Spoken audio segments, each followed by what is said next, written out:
बोलो बोलो छठी मैया की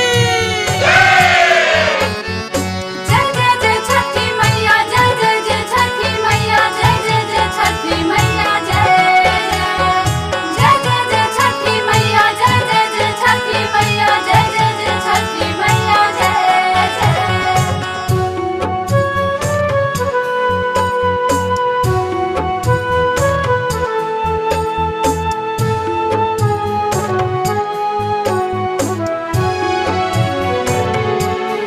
उगी जाई उगी जाई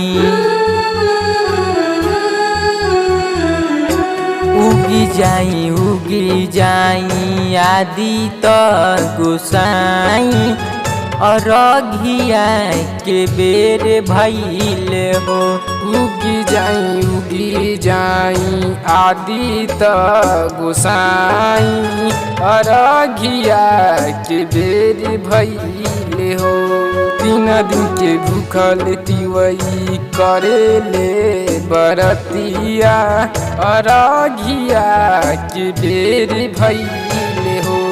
जल बिच खार बारी नई की तिवैया अरघिया के बेर भइले हो।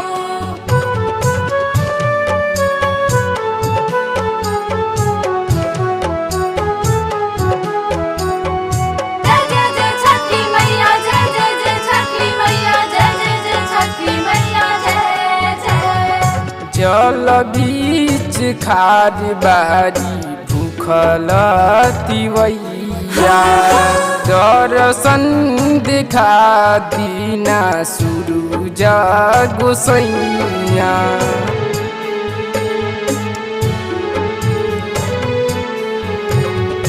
जल बीच खार बारी भूखल तिवैया दर्शन देखा दीना सूरज गोसैया।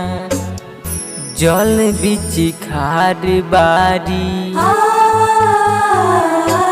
जल बीच खार बारी नई की बहुरिया अरघिया के बेर भइले हो। जल बिच खार बारी नई की तिवैया अरघिया के बेर भइले हो।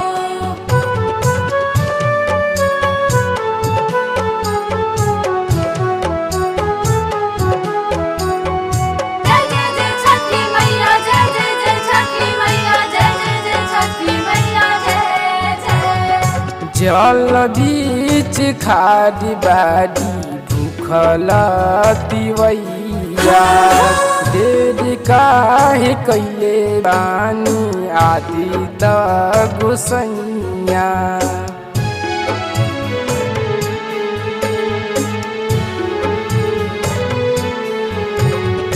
जल बीच खार बारी भूखल तिवैया देर काहे कैल बानी आदित्य गोसैया।